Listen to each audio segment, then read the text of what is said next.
we'll start on behalf of Hynds, Yohnka. Bzdill McInerney, we welcome you. Frankly, we're disappointed in the size of the crowd because part of our message and part of our goal is we think as a community service that many people, we kind of notice this in our practice, have not been following up on their estate planning and frankly, many cases relying upon people to help them do certain things and actually create problems for themselves. But anyhow, there are 7 lawyers in our law firm, in addition to the 5 of us that are up here. They're going to make presentations. Stephen Pratt is an associate, and Bzdill is an associate. Our law practice is kind of a boutique, narrow focus. We do almost exclusively estate and financial planning, real estate transactions, and commercial transactions. Our firm tends to or tries to cultivate relationships with families that are long-term. We have numbers of clients that we have represented for more than 1 generation, and I take a certain amount of pride periodically of saying to a client that I've actually represented 5 generations of one family in my career.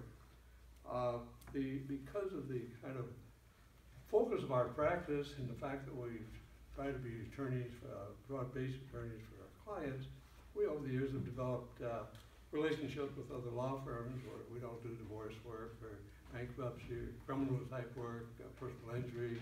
We're pretty much focused in the areas, and so we have clients to call and their child is in the midst of a divorce proceeding, something that we make referrals so that we try to actually provide general services. The basic message tonight is that most families today do not have to worry about federal estate taxes. Throughout most of my career, that was why people would come and talk to us about estate planning. Today, under Illinois law, the first $4 million is tax-free. Under federal law, it's $5,490,000. Frankly, it's a relatively simple estate plan to avoid estates for couples up to $8 million. And for those people that even have larger estates, there are techniques and strategies available where even those estates can be handled without paying estate taxes. But for extremely large percentage of our clients, estate taxes are simply not something to be of concern. And so the kind of a warning that we are trying to get out to many of our clients is that most or many estate plans that were set up prior to 1910 that were focused on saving estate taxes are obsolete today. In other words, if the exemption is $1 million or $2 million, it's a very common technique to split the estate between husband and wife. When the first spouse died, have a trust that wouldn't be taxable when the second spouse died, so you'd maximize the use of both exemptions. When you have a $4 or $5 million exemption, those strategies are not necessary to actually can cause additional expenses. And so, we're trying to tell people that our experiences are changing, that in my practice, more and more of our clients are coming to us and we're dealing with how do they maintain their lifestyle, how do they have safety nets to get themselves from retirement until death, which today, 85, 90, we see more and more people living that long, and there are a lot of issues that are attendant to living that long. And so we're basically suggesting that for many people, there's a significant need to look at some of these issues. That's what we kind of wanted to talk about tonight, because have a second warning is that many people will go and set up a joint tenancy or a beneficiary designation for their life insurance or IRA and think they've taken care of everything, but frankly, if the wrong person dies first, sometimes they've created an even more serious problem because a lot of the beneficiary designations don't go far enough in describing what happens if some unexpected things occur. And then the last thing that we want to highlight today is the fact that if people would do homework before they come to meet with a lawyer, they can save a lot of cost. We find that we have materials on our website that if people would fill out collect information, make decisions about who they want to have as their power of attorney or their executor, and they come and bring that information to us. We can do relatively simple estate plans and possibly 2 or 3 meetings and minimize some of those costs. And so Diane will be talking about that particular aspect. So our first speaker tonight is one of our law partners. Her name's Katie McInerney. She joined our firm in July of 2013, became a partner in April of 2016. Before moving to Moore, she practiced in law in Lincoln, Illinois for 3 years. In addition to her own practice, which has developed a significant number of her own clients, she works extensively with me, primarily in drafting documents and doing research. She currently serves on the board of We Care and heads up its finance committee. So Katie, would you come up and maybe talk about the revocable living trust versus probate?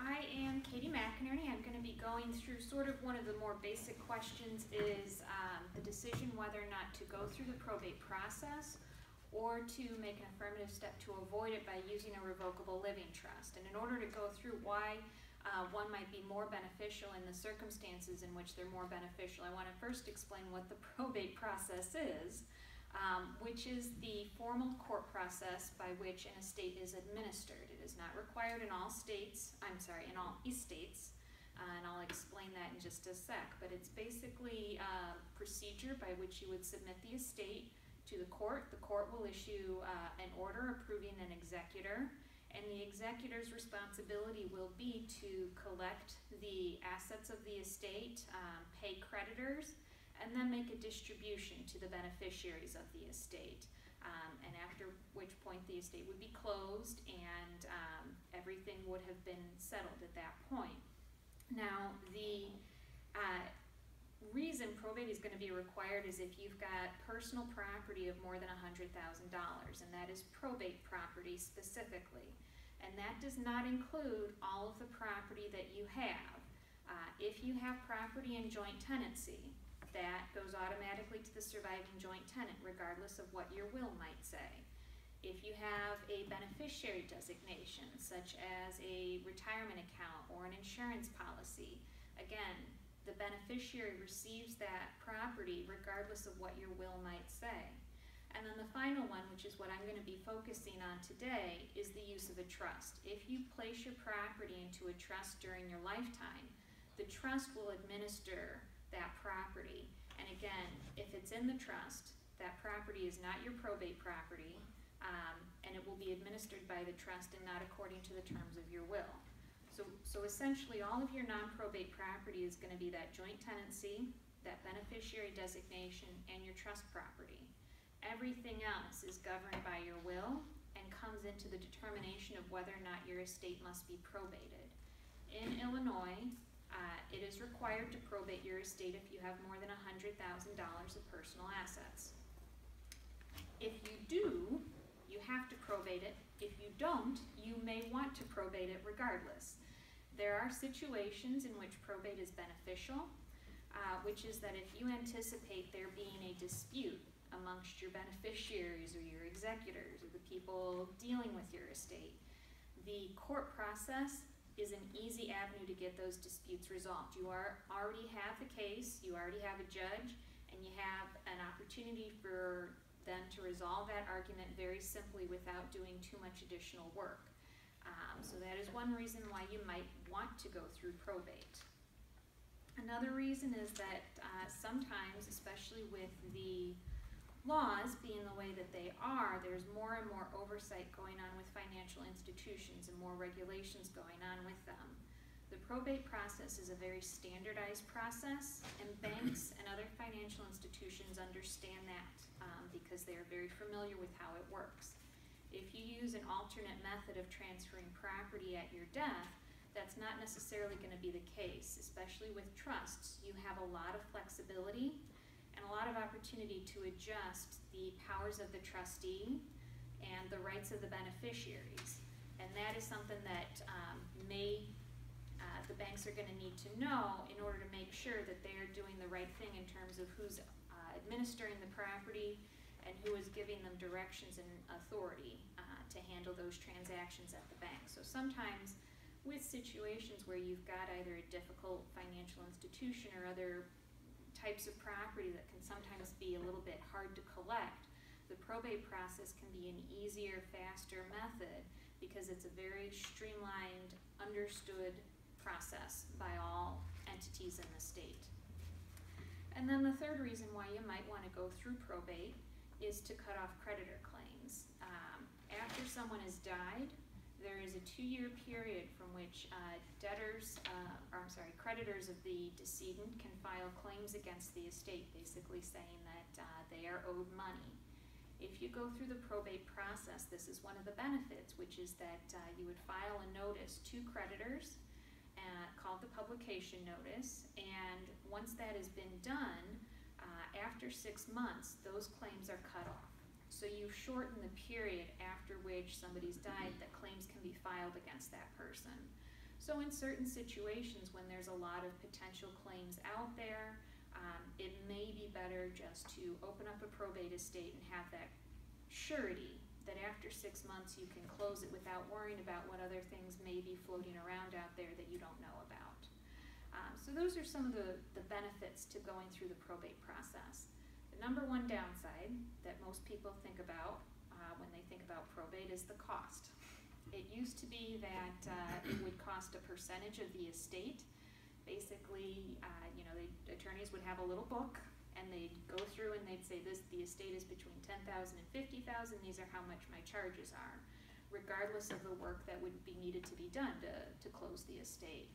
Nowadays, it is all done on an hourly basis, and I would estimate that for an uncomplicated estate, we would anticipate possibly 10 hours worth of work. So it, for something that is uncontested, it could still be several $1,000s. But that could be the case if your estate is $100,000 or if you've got $500,000. So that's not necessarily reflective of the value of your estate. It's more reflective of the work that needs to be done. And that is dependent on the circumstances as well. And in addition to attorney's fees, you're also going to be looking at filing fees with the court and publication fees. That is the notice that gets published in the newspaper. So all of those tend to add up and people get worried about it and concerned about it, but it is not necessarily the end of the world to go through the probate process. Like I said, in some cases it can really simplify your estate, depending on the property that you have and the circumstances of the family. Now, an alternative, one of the most flexible alternatives that you have available to you is using a revocable living trust. And how it works is by retitling your property into the trust, you remove it from your probate assets and you reduce the possibility that you would need to probate the estate. Again, you may still choose to, but you wouldn't be required to. And the things that you can do with a trust are almost limitless. You can use them for protection of your assets if you go into a nursing home. You can use them sometimes if you are in a second marriage and you want to make sure that the children from your first marriage receive the property after your death, but you still want to give your surviving spouse some rights to that. You could use a trust if you want your surviving spouse to not get anything, or make sure that they don't get remarried and give it to their new husband or wife. And you can also use it to protect a child with special needs, or even a child who has got other issues like divorce or creditor issues that you want to make sure that they are protected and that the property is protected for them as well. So with that, you've got a lot of things that you can do with trust. These are not all necessarily going to apply, but at its most basic level, a revocable living trust is going to give you the one benefit of avoiding probate. And how it does that is by retitling your property, and I think Dave is going to talk more about some of the things that you need to do and consider when retitling your property. But you can have the same terms that you would have in your will and just put them into your trust. So So the benefits that you're going to see when using a trust, the first one, speaking of using a will versus using a trust, is that privacy issues. If you die with a will, it is required that your will be filed with the circuit clerk's office. It becomes a public searchable document. And when I say searchable, it's not put online yet, but anybody who wants to can go down to the circuit clerk's office and request a copy. A trust is not a public document. It does not get filed with the circuit clerk unless there is a dispute about it. It doesn't get put into the courthouse at all. The only people who need to see the trust and who are entitled to see the trust are the beneficiaries, the trustees, and occasionally the banks will ask for a copy of it as well, but you can send them a redacted copy. So if you're concerned about specific provisions in the trust or things that you may be concerned, just letting people know the type of property that you have and who you're giving it to. Privacy is a good reason to have a trust put in place. Another issue that you're going to be seeing specifically with the probate versus trust problem is the question of real estate. When I mentioned earlier that you are required to probate the estate if you've got more than $100,000 of personal property, that does not apply to real estate. You can have a house and $50,000 of cash, and you wouldn't have to probate your estate even if that house was worth $100,000 by itself. However, both the probate process and the alternative to the probate process, if you haven't used a trust, are both going to be fairly expensive if you want to transfer title to the real estate. In some cases, it might be more expensive not to go through probate to transfer title to the real estate. If you use a trust and you place the house or the deed, the title to the real estate into the trust during your lifetime, at death, it can simply be one deed back out to whomever the beneficiaries are. And it's a very simple two-step process, and you don't need to go through additional costs in terms of either the court costs of probate or the insurance costs of insuring over probate through a title company. So real estate, particularly with that issue, and secondarily, if you've got real estate in multiple states, what you're going to be looking at is potentially multiple probates. Personal property is associated with the state in which you lived and died, usually the same state, but the state in which you resided during your lifetime. Real estate is associated with the state in which it is. So if you've got a home here in Illinois and a vacation home in Arizona, what you are looking at is a potentially double probate, one here in Illinois and then a supplemental probate in Arizona. And while one probate isn't the end of the world, doing two, if you can avoid it, we absolutely would recommend. You're not getting any additional benefits by having two probates. Certainly not ones that are in states that are halfway across the U.S. And then one of the other reasons to set up a trust is that I know I talked about cutoff of claims. For a probate estate, what you're looking at is both a minimum and a maximum. So essentially, once you've opened the probate estate, you've got 6 months for creditors to file claims, after which you can close it. However, if you use a trust, you don't have to open up a probate estate at all, and you can close it at any time that you like. So in some cases, we've had clients use trusts, and within, I would say, 6 weeks after someone has died, everything has been administered, because you don't have to wait through the court process to get resolved. And that also affects distribution to the beneficiaries as well. So what you could be looking at in a probate is a 6-month period before anybody gets any money from the estate, while in a trust, assuming that you've got transfer control over to the successor trustee quickly and easily, you can have distributions out within a matter of weeks. So although there are benefits to that claims process, there's also a downside as well. So using a revocable living trust, setting something up during your lifetime, has both those benefits and those downsides. In terms of the cost for a trust, what you're going to be looking at is higher upfront costs generally. Probate doesn't involve any additional costs during your lifetime. It's all those costs are going to happen after you're done. With a trust, it's a little bit of the reverse. There's some additional cost both in setting the trust up and in funding it. And the importance of funding is, again, that you need to have that property titled in the name of the trust before you die so that you can get the benefit of avoiding probate.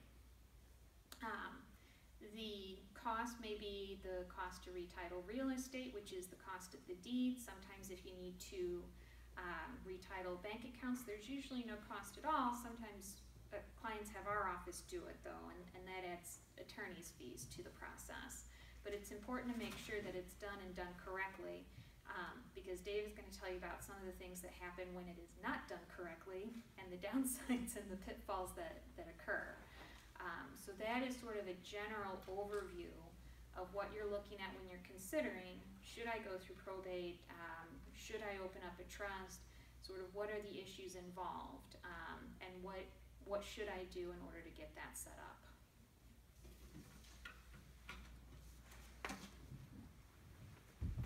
Thank you, Katie. This is going to be the continuing theme, is that even though we probably do a very large number of revocable living trusts, there's quite a bit of evaluation as to whether or not it's the right technique in each case. And yet, there are so many people that have the belief anyhow that it's less expensive. I've actually had some people angry that I advised their parents not to use a revocable trust because they thought I was trying to build up legal fees.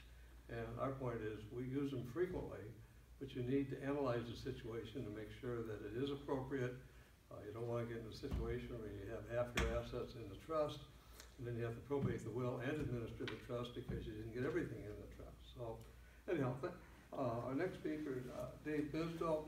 Dave joined our law firm in 1995 and is admitted to practice in both Illinois and Iowa.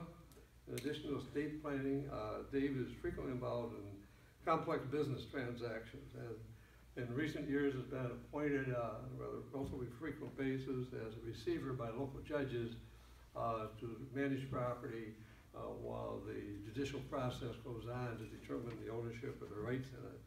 Dave currently serves on the Morse Hospital Board. Dave? Thank you.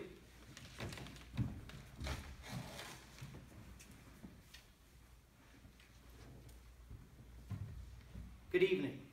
Good evening. As Jack said, my name is Dave Bzdill. The general topic I'm here to discuss about tonight is asset registration. And whereas Katie discussed the way assets transfer upon your death, either through the probate process and admitting your will to probate, or the transfer of your assets through the terms of the trust, I'm going to talk specifically about 4 additional concepts. The transfer of assets through joint tenancy designations, the transfer of assets if you hold them as tenants in common, the transfer of assets through intestacy or when you don't have a will, and transfer of assets through beneficiary designations. First, I'd like to discuss the difference between joint tenancy and tenants in common. What's the difference between the two, and why is it important to know the difference? I'll start with first why it's important to know the difference. It's important to know the difference because when you prepare an estate plan, you'll have to look at which ways of holding title to your assets, A, suit your needs and your best interests, and B, when you pass your property on your death to your survivors, how does it pass most conveniently for you or for your survivors, I should say. And when you prepare your estate plan, you should ask yourself, how should my survivors hold title to those assets? And so this brings me to the definitions of joint tenancy and tenants in common. Joint tenancy is defined as holding property by 2 or more people, the share of each passing to the surviving party upon the death of the first to die. In other words, if I have a house in joint tenancy with my wife, upon my death, it'll pass to her automatically. She doesn't have to do anything other than record a death certificate at the recorder's office. It passes by what we call operational law. The second, tenants in common, is defined as co-owners of property, each owning a separate and undivided interest in the same property, but having separate but equal rights to use the property. Unlike joint tenancy, it does not have this automatic right of survivorship. In other words, the main difference between the 2 types of shared ownership is what happens to the interest of the co-owner upon his or her death. In joint tenancy, again, the interest of the decedent passes to the survivor. Tenants in common, upon the death of the first to die, it does not automatically pass to the co-owner. That then becomes probate property that Katie was discussing about. However, what Katie was discussing about is the transfer of the assets pursuant to the terms of the will. The problem becomes if you don't have a will and you still have a probate asset, that asset will pass pursuant to the terms of intestacy. And that will be the third issue or the third topic I'd like to discuss. Intestacy statute is basically some legislation the state of Illinois passed years ago that says if you die without a will, this is how your assets are going to pass. In essence, what we used to say as young lawyers is the state of Illinois has already written a will for you. And their logic, you know, the state of Illinois doesn't always have the best logic out there. But the statute is entitled The Rules of Descent and Distribution. And that statute provides 8 scenarios for the transfer of your assets on your death, depending on your relationship with the survivors. For example, if you leave behind a spouse and children, 1/2 of your assets or your probate assets will go to your spouse, the other half will go to your children.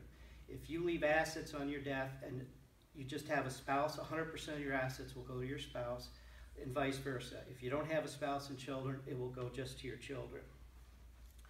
And then if you have no surviving descendants and no surviving spouse, then it goes to your parents and siblings, if any, as the case may be, in equal shares.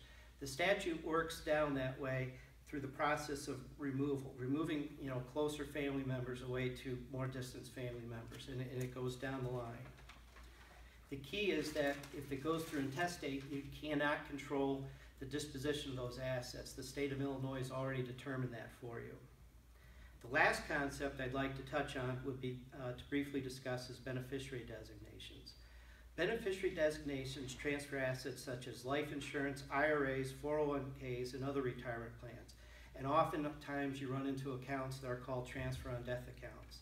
And the way beneficiary designations work, they're basically contractual arrangements. For example, if I have life insurance policy, I name my wife as a beneficiary. It will go to my wife upon my death, and there's no other way that I can alter that. I cannot alter that with my will. I cannot alter that by court order. That's a contract between me, the decedent, and my spouse. It's going to go directly to her. And the reason it's important to deal with these concepts, if you deal and go back to what Katie says, is property is going to pass one of 4 ways on your death. Either through the joint tenancy designation, through tenants in common, through beneficiary designations. If it doesn't fall, or through a trust. If it doesn't fall in one of those categories, it's going to go through the probate process. When it goes through the probate process, it's going to pass either pursuant to the terms of your will or in the alternative pursuant to the intestacy statute. And why it's important to coordinate these efforts and look at how we marshal our assets and transfer them on our death is that no one way supersedes the other. And by that I mean if I have my house again in joint tenancy, I cannot by will leave my house to my brother. The joint tenancy designation will supersede that.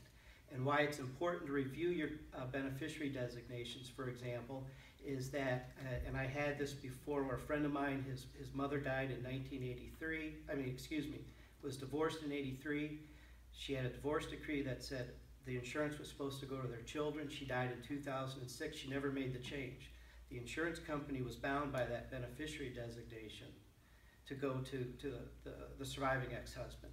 There was nothing we can do about that. And so it's important to coordinate all these efforts. And then what I would advise is that in preparing your estate plan, you apply those principles, joint tenancy, tenants in common, and trusts and beneficiary designations and wills to review. And then when you meet with your advisor, my suggestion is always to review your assets with your advisor, find out how everything is titled. And then you and your advisor should always ask these questions. If you are married, what do you want to happen on the death of the first to die? The second question would be, what would you want to have happen on the death of the survivor? Do you want your children to get the assets outright? Do you want them to hold it as tenants in common? If they hold it as tenants in common, will it exasperate a family fight, or would it create a family fight? Would you rather control the way the assets transfer to your children through a trust designation? And then you would ask yourself, am I comfortable with my beneficiary designations? Are those beneficiary designations accurate, or what I want?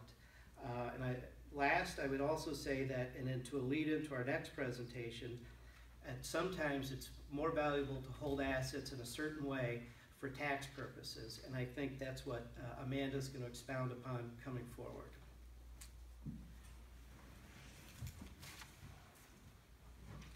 I'd just like to make one comment on the intestacy. That situation in our office recently with a couple, second married, children by the prior marriages, and we started talking about intestacy, and I said, well, of course, you understand that if you know, the husband dies first and your wife dies without a will, 100% of the assets are going to go to her children under the intestate statute, and your children aren't going to get anything. And so, you know, they immediately wanted to start talking about, well, you know, that wasn't what they wanted. You know, and so there's some distributions under that intestacy statute that produce results that are not acceptable to people. I mean, if in fact you have a spouse and children, maybe the 50-50 isn't a disaster, but if you have minor children and you die and you've got minor children inheriting property, you got a lot of problems. And the same thing when we're talking about these beneficiary designations. So you can have a will that leaves everything to your children, and if one of your children predeceased you, all of a sudden, and maybe that's not your intent, but all of a sudden the children of that predeceased child, they don't get anything unless that designation is designed to cover these. So the point of Dave's presentation, and again our whole presentation, is even though these concepts are pretty simple, if they're not coordinated and if they're not planned, they may produce results that are totally unexpected or things that you don't understand. So anyhow, with that, our next talker is Amanda. Amanda is an associate in our office. One of our issues over all the years I've been practicing is that sometimes it's very difficult for us to recruit capable lawyers who want to live and practice in Morris and have spouses who want to live and practice in Morris. And fortunately for our firm, Amanda's then fiance, now husband, was recruited to Morris as a dentist. So we were able to just kind of pull her into our office without having to go through the recruitment process, and her husband was already committed to coming to Morris. So prior to joining our firm in 2015, Amanda was in-house counsel at Liberty Mutual, where she practiced insurance defense. But since she's been in our office, she's become much more involved with our estate planning and financial planning and state taxes. And so she's going to talk about some of the tax consequences of death, because there are consequences in addition to estate taxes that people should be aware of, and there's strategies involved in how you try to maximize that. Hello. Again, I'm Amanda King, and I'll be talking about tax consequences of death. First thing that comes to mind is the estate tax, and we've already talked about that, as Jack mentioned. What is the estate tax? Unlike our discussions about what is includable for purposes of probate estate, what's includable for your taxable estate is much different. So everything that Dave and Katie was talking about, what's includable as far as your probate estate is different as far as your taxable estate, and I'll explain in a second. Basically, your taxable estate includes the value of all your property interests, including assets with beneficiary designations. So this includes retirement accounts, 401ks, brokerage accounts, life insurance. It benefits even though you have not received them. Bank accounts, including payable on death bank accounts, real estate, even a life estate has value to it. Personal property it's not as much of a concern unless you have something like an expensive car collection or an expensive coin collection or something like that. The estate tax is to be paid if your taxable estate is over a certain amount. That amount is called the exemption amount. There is a federal exemption amount, and some states like Illinois have decoupled from the federal amount and have their own exemption amount. Illinois is one of those states. However, estate taxes, as Jack has mentioned earlier, is no longer a big issue for most Illinois residents, and the reason is because within the last 15 years, exemptions have gone up drastically. Take, for example, in 2002, the federal and the Illinois exemption was set at $1 million. So you can see at that point why there'd be a lot of planning based on that $1 million exemption. Many people tailored their estate planning documents for the avoidance of estate taxes. A lot of them entailed AB trust planning, or this credit shelter trust planning that is no longer applicable today. It's no longer needed because the current exemption amount for federal, for person, as Jack has already mentioned, is $5,490,000. Illinois is $4 million. So additionally, in 2011, the federal tax exemption became portable, meaning that the surviving spouse can use the deceased spouse unused exemption. So this effectively allows married citizens to shelter up to almost $11 million for the federal exemption. Illinois does not have portability.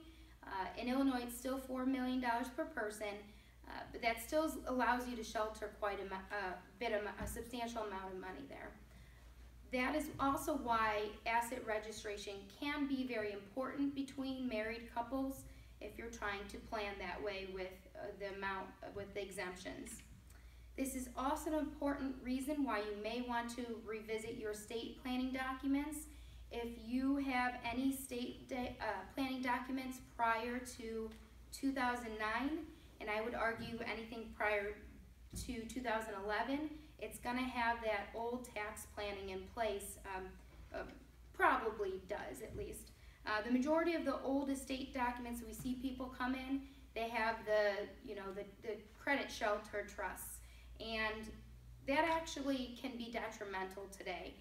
It could cause unnecessary expenses and inconvenience for the surviving spouse because they now have to go set up a trust that is unnecessary and that is costly.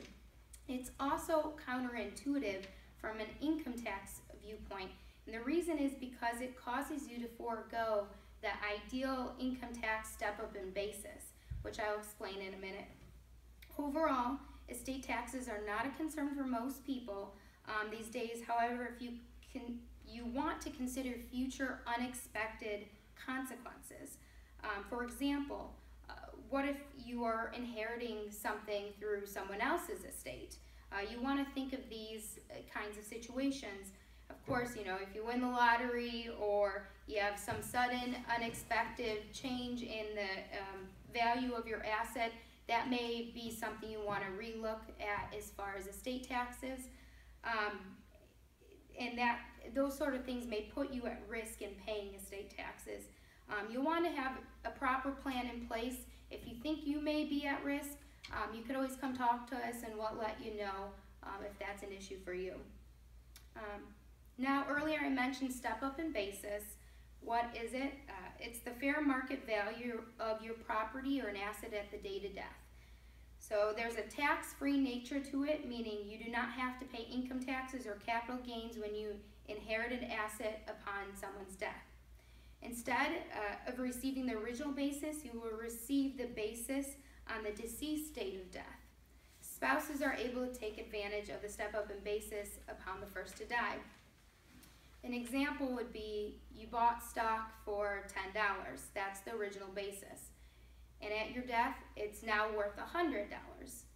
If you sell it the day before you die, you're going to have to pay $90 in capital gains. Now, if your spouse sells it the day after your death, there's no capital gain on it because you get that step up in basis to that fair market value on the date of death. Now let's take an example with real estate.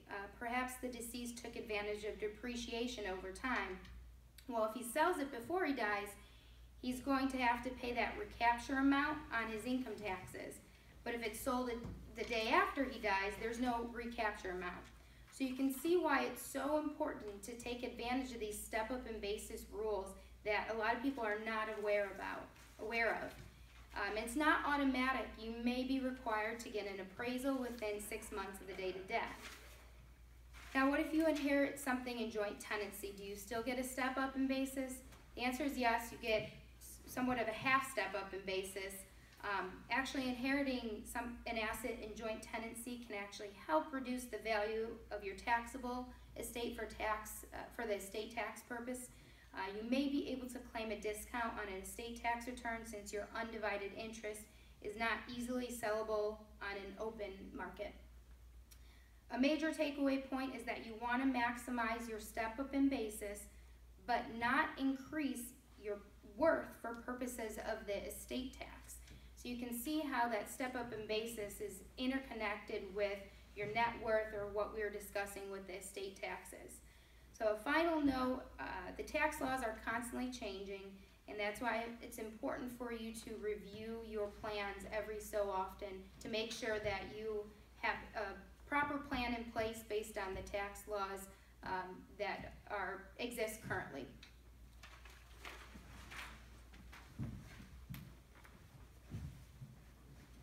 Changes in the exemptions, the basis rules have kind of changed. I've practiced law for over 50 years, and probably the first 40 years, we're constantly arguing with the appraisers, trying to get the lowest possible appraisal. Now, in many estates, because of these large exemptions, we're saying, look, we want to get the highest appraisal we can. In other words, and we were trying to influence the appraisers to keep it down. Now we're suggesting they increase it, because there's a definite advantage to getting that higher appraisal. We have some estates that will say approach $4 million, and so the goal is to get the appraisals as high as you can, but not go over the $4 million. And so this is the type of strategy, and we get into some tax planning that becomes advantageous if we can take maximum use of the step up in basis. The next topic is preparing for ages 60 to 90. That lifetime planning may be more important than testamentary planning. I probably have this topic because I'm 77 and so somewhat experienced some of the issues, but it's really more based on the fact that we are seeing more and more clients having problems maintaining their quality of life, problems maintaining their capital, their income, to the point of living much, much longer. And it's our opinion that for many, many of our clients, the focal point of their estate plan should be setting up techniques or devices that provide them protection as they get older.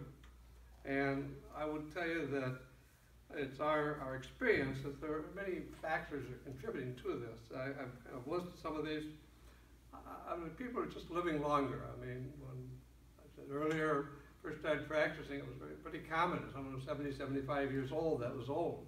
Today, we're seeing people that are living to be 100, and more people are living for those longer periods of time. We also have to be cognizant of the fact that as people get older, they start to suffer from dementia.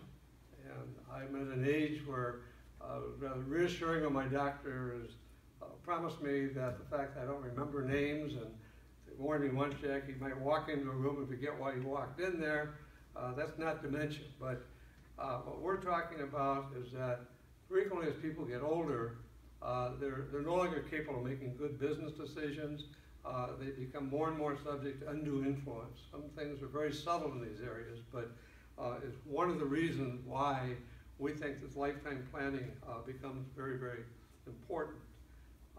Another factor that's kind of will change is that because people are growing older, sometimes there's a requirement for long periods of nursing home stay at enormous cost, and in some cases requiring the spending of all of those assets. And so this whole issue of, are there things I can do to protect my assets, or are there things I can do to qualify for Medicaid benefits? Another thing that we've experienced is that 50 years ago, it would be pretty common for the children to live within 10, 20 miles of their parents. It'd be pretty common that they'd maintain close ties.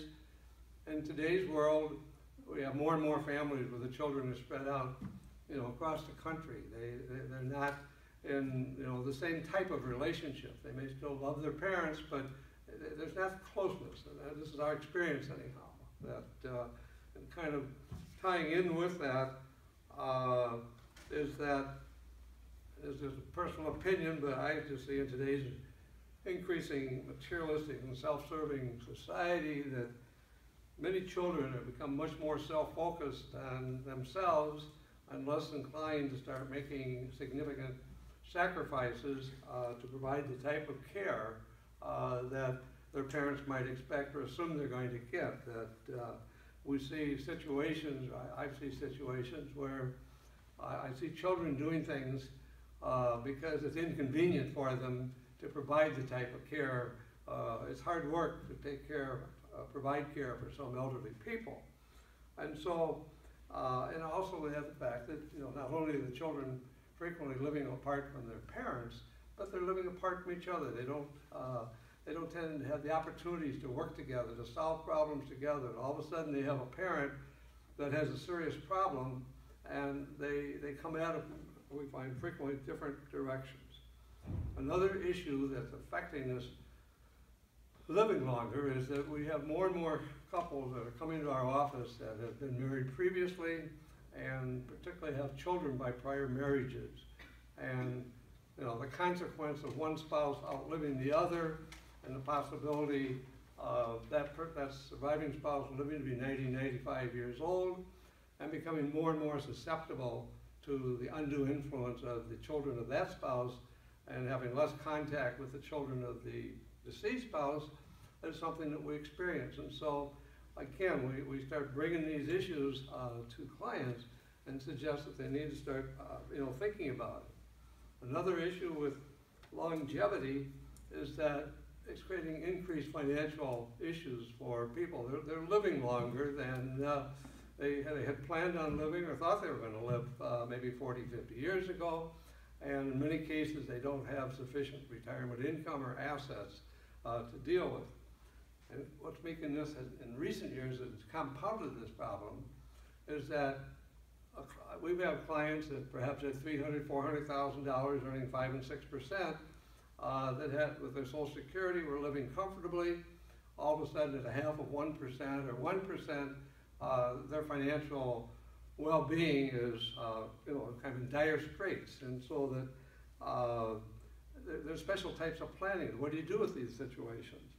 One of the things that we've also observed is the high cost of the nursing home care. It only creates financial problems, but it creates a lot of psychological problems. People are afraid. They're not sure what's going to happen. They think they're going to necessarily have to lose their home, or they think bad things are going to happen. Or if one spouse ends up in the nursing home and is costing $72,000 a year, what happens to the community spouse? And so there are strategies that, when you have those issues, you can start planning for it. But we find a lot of people, they would call us up and say, well, next month my husband's going into the nursing home. What can I do to protect against this situation? And some of the strategies that are available, you have to do at least 5 years before that event occurs. And so that's why my point is that we're finding this whole issue of getting from 60 to 90 or our death has become a very significant estate planning, financial planning issue. And I'm just going to kind of describe maybe 4 just general ideas that we are using in different types of situations. In some situations, we're suggesting to people that they designate a person or a committee that could intervene if they decide that you or the client has got to the point where they need some protection on their decision making, or that they're vulnerable to exercising poor judgment. And so we might have a trust set up that wouldn't be activated unless this committee or this child that you trust basically says, okay, time's come, we've got to do something to protect mom or dad. And so there are ways that we might do something like that. Another big issue is people have this issue of, well, should I be kept I want to live at home. I don't ever want to go to the nursing home. If you don't sit down with your children and develop a plan as to how that's going to happen, whether or not, in other words, you have to have 24/7 care, and let's say it's cost $100,000 a year. Many of the children, and it's not, when I generalize, there are many children that love their parents. The last thing they worry about is how much it's costing to take care of them. But there are situations where the children are appalled that it's going to cost $100,000 to keep mom or dad at home because you want to have, and yet it's their money. And sort of an attendant problem that goes with that is that most people spent their whole life saving. They have their house free and clear. They've accumulated some savings accounts, and the last thing in the world they want to do is spend it. It's almost like they have an obligation to leave an inheritance to their children. And we're finding, in my practice, in increasing situations, I'm trying to convince people that they should spend their principal. I had this situation where a woman had the $400,000 at 6%, it was 1%, and I convinced her that she had enough other assets, her house, that if she just simply paid herself 5% a year on that $400,000, or spent $20,000, that yes, you know, a lot of it could get spent before she died. I say she died not too long ago, and there was less than $200,000 left, but she was able to generate money to have, and she had care at home. That's how she helped generate that money. And so in some cases, what we're trying to convince people to do is don't be afraid to use some of your principal, because we'll also tell you that if your spouse is dead and you go to a nursing home, the only protection you have is you have to spend everything down to $2,000. So in some cases, using your money, even your principal, is a good strategy. And so, but the issue is it kind of goes against people's nature because it's counter to what they've always thought about. And so we simply have to sit and you know, discuss it with them. Another technique that becomes important is to create what we call irrevocable trust, trust that can't be changed.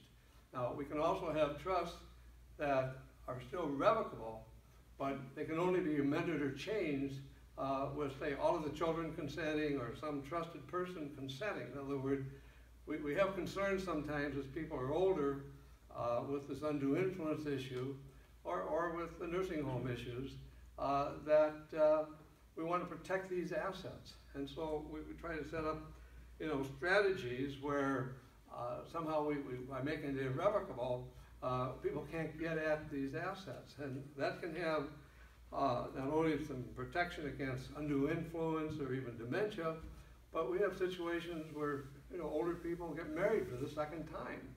And so the use of these trusts, particularly the irrevocable trust, allow them to protect those assets from marital disputes over what's marital property or your own property. And so the point of my presentation is that getting older, you know, it's all got health issues, and we sometimes think we go to the doctor more than we want, but there are a lot of financial issues, a lot of issues about dementia, there are a lot of issues about who's going to step in and make decisions for you, who's going to step in and protect you, how do you spend that money. We would suggest that, you know, having estate planning really talks about not just about how to avoid taxes, not how to avoid probate, but how do you protect yourself as you get older. Thank you. So our last presentation is basically some cost reduction strategies. Probably the most common complaint or maybe argument I get as to why people don't do any estate planning or update their estate planning is that, well, it just simply costs too much money. And we have estates that are extremely complicated, where there are significant legal fees because of the tax planning and creating special entities to get discounts. I mean, I'm not going to tell anybody that it would be inexpensive to take a $20 million estate and try to make the estate tax disappear, which is what we sometimes try to do and sometimes are able to do it. But there are strategies that will minimize your cost, and that's what Diane is going to talk about. Diane has been in our correct notes here. She lost my sheet here, but she's basically been in the law firm since been in practice law since 1981. Diane does a lot of work in the estate financial planning and real estate commercial transactions. She has a very large clientele that she's represented for many years. Diane has been appointed by the governor, several succeeding governors. She's been the Greene County Public Guardian Administrator since 1989. She served as a member of the Greene County Elder Abuse Multidisciplinary Committee, a member of the National Academy and Illinois Academy of Elder Law Attorneys. She was taking courses and focuses on these elderly law problems that we're talking about. Diane formerly has served as president of the Grundy County Chamber of Commerce and also president of Morris Hospital Board. I was going to joke about the fact I've also been involved in a lot of civic things, but mine are all like history. I was president of the Chamber of Commerce 50 years ago, and so, you know, sort of forgotten that I ever did anything, but one time I have been active. So, anyhow, Diane? Thank you. Last but not least, we wanted to get through with our presentation in about an hour, so hopefully we'll make it, and we'll have a little bit of time for questions. My topic and on the outline was cost reduction strategies, making the plan without breaking the bank. And I hope you'll agree with me that with all of our presentation so far tonight, that estate planning and lifetime planning for us is an investment, not only that we need to make for ourselves and for our families, because not having things properly set up or up to date with the current laws leads to unintended consequences and more cost. Also, as Dave said, sometimes family disputes, etc., things that you don't want to have to happen. The hourly rate for attorneys in this area at our office is $240 an hour. A simple estate plan with 2 meetings and document preparation will involve at least 3 to 4 hours of charges, a $720 to $960 range. As Jack was discussing, our complex tax avoidance planning may involve 10 to 40 hours of charges, in some case more, and there might be additional fees because we partner with some Chicago attorneys who have expertise in certain strategies with tax avoidance. But it's sometimes hard if you have special circumstances to provide an estimate until, because it depends on the assets, the facts, the circumstances, and the time involved in meeting and setting up the plan. So what I want to convey is advanced preparation, or as it was said, as your homework by our clients before the meeting can definitely minimize legal fees.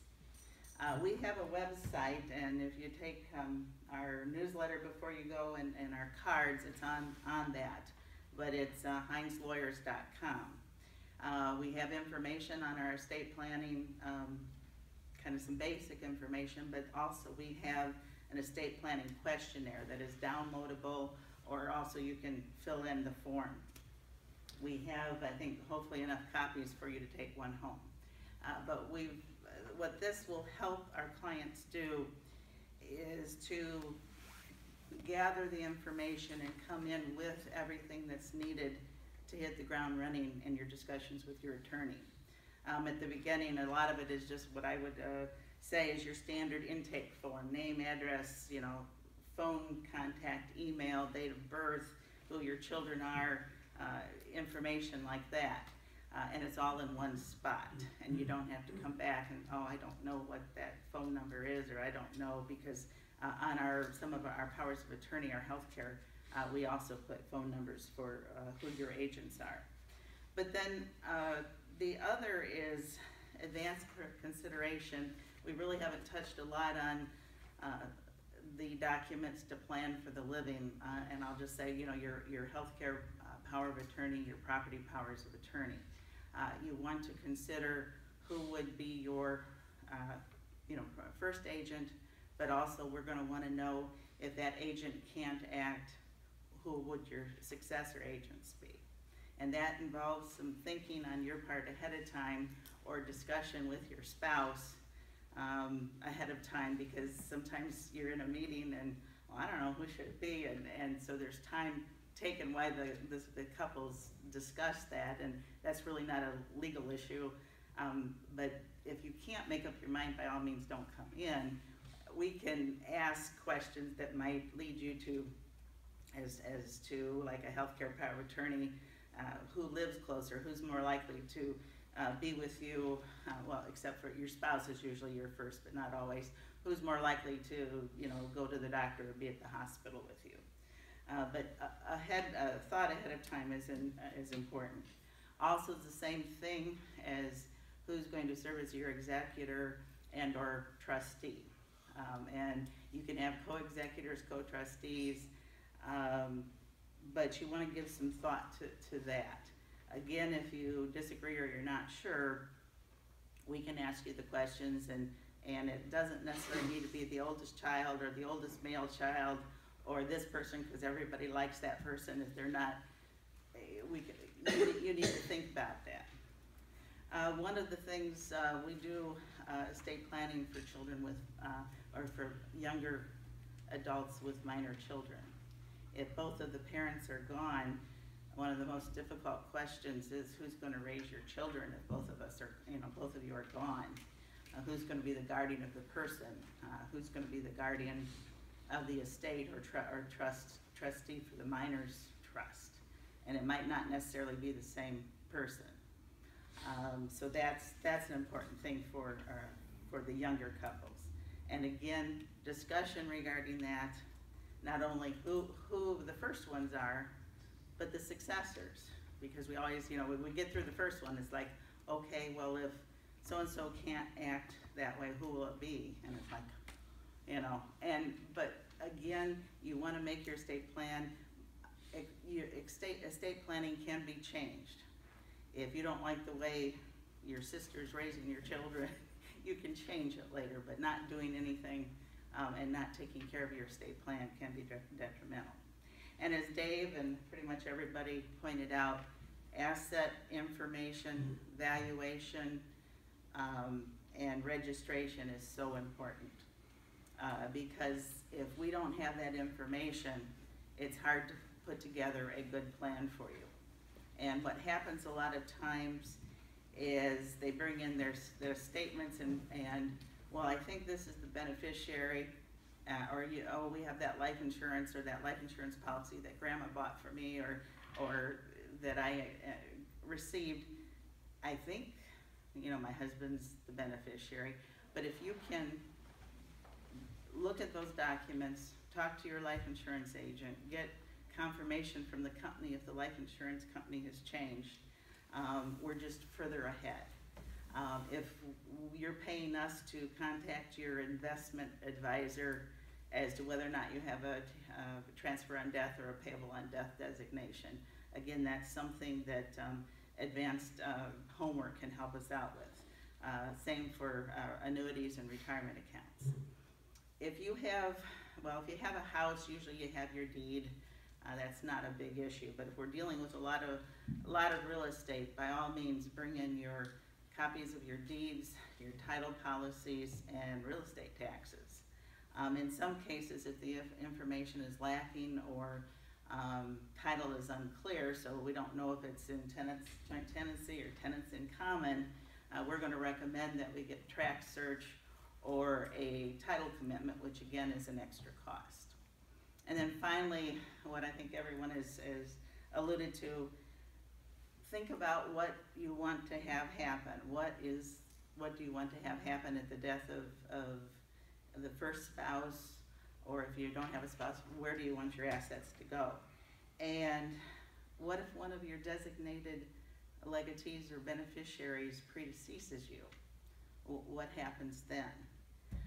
At what age should they inherit? The older sometimes it's the more assets, and the kids get a teenage years. It's like, wait a minute, the age is going to go up, and then you see they become mature adults, and then, but again, that's an important thing. What age? Is there a disability issue? And if there's a disability and your beneficiary is receiving government program payments, you don't want to have them inherit and not be able to receive those anymore. So we can, if that's a situation, we can set up a special needs trust to avoid that happening. If there's spendthrift issues, maybe you want to put that beneficiary's share in a trust where a trustee will help out with that situation.